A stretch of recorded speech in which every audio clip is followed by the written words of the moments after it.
राहुल गांधी जी विदेश के दौरे में हैं और यह सर्वविदित था कि जैसे ही वो विदेश जाएंगे भाजपा की आईटी सेल, चरण चुंबक एंकर, चवन्नी छाप ट्रोल नेता और बड़े बड़े ट्रोल मंत्री कूद पड़ेंगे ये कहने पर कि अरे मोदी जी की बेइज्जती होगी, अरे देश के खिलाफ बोल दिया, अरे देश का विदेशी धरती से अपमान कर दिया। दो तीन चीजें लेकिन कही जा रही हैं, तो पहले उसका जवाब दे देती हूँ। राहुल गांधी जी विदेश की यूनिवर्सिटी क्यों जाते हैं, यहां क्यों नहीं जाते?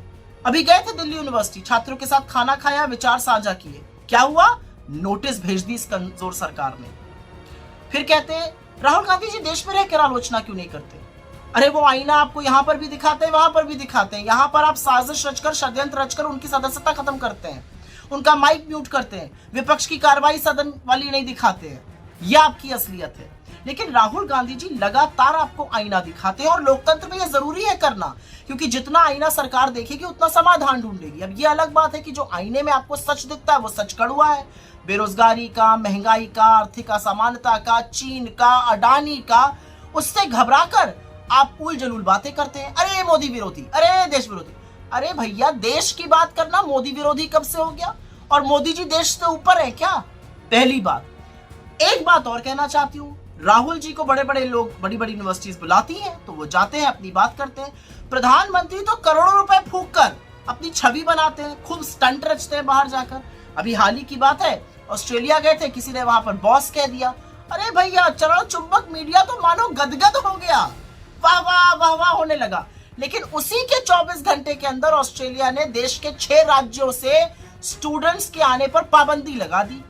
अरे बॉस थे तो वो पाबंदी हटाते, और चरण चुंबकों एक शब्द उस पर नहीं निकला आपके। तो दिक्कत की बात यह है कि मोदी जी के बारे में राहुल जी ने ऐसा कुछ भी नहीं कहा है, उनकी तारीफ करी है। क्या कहा है कि मोदी जी इतने सर्वज्ञानी हैं कि भगवान के साथ बैठे तो ब्रह्मांड समझा देते हैं, वैज्ञानिकों के साथ बैठे विज्ञान, इतिहासकारों को तो इतिहास समझा देते हैं, सेना को युद्ध समझा देते हैं और एयरफोर्स को उड़ना समझा देते हैं।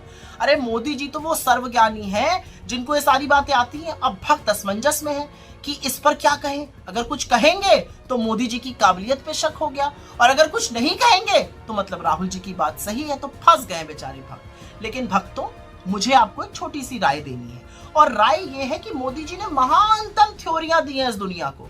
याद है ना, रेडार थ्योरी, फिर गटर गैस से चाय बनाने वाली थ्योरी, फिर हवा से पानी निकाल लो विंडमिल वाली थ्योरी, फिर सदियों पुरानी कॉस्मेटिक सर्जरी थ्योरी, फिर 140 करोड़ के देश में 600 करोड़ ढूंढ लेने वाली थ्योरी, फिर मौसम नहीं बदला है हम बदल गए हैं थ्योरी, फिर 1988 में ईमेल और डिजिटल कैमरा वाली थ्योरी। मतलब लिस्ट तो बहुत लंबी है। A²B² = 2AB वाली थ्योरी, फिर विवेकानंद जी, गुरु नानक देव जी और संत कबीर जी एक साथ बैठ के चर्चा करते थे। ये अलग बात है, वो अलग अलग सदियों में पैदा हुए थे। तो भक्तों, परेशान मत हो, थोड़ा सा पानी पियो और इन महानतम थ्योरीज पर रिसर्च करो, क्योंकि इस देश का लोकतंत्र प्रधानमंत्री मोदी की तरह छुई मुई नहीं है। इस देश का लोकतंत्र प्रखर है, उसको और पुरजोर बनाना है। इस देश का लोकतंत्र तो वो है जहां पर प्रधानमंत्री नेहरू अपने खिलाफ आर्टिकल लिखते थे और आपकी तरह रोना नहीं रोते थे, जहां विश्व की आंख में आंख डालकर भारत का हित सर्वोपरि रखा जाता था, और विदेश नीति का मतलब सिर्फ अपने मित्र को कारोबार दिलाना और अपनी छवि संवारना नहीं होता था। इसलिए मोदी जी और उनके भक्तों, काम पर ध्यान दीजिए। राहुल गांधी जी अपना काम कर रहे हैं, जो लोकतंत्र में एक नागरिक होने के नाते उनको करना चाहिए, विपक्ष का सदस्य होने के नाते करना चाहिए। आप लाख रोना रोते रहिए, मीडिया लाख सवाल उठाता रहे, असलियत ये सवाल आज पूरा देश उठा रहा है।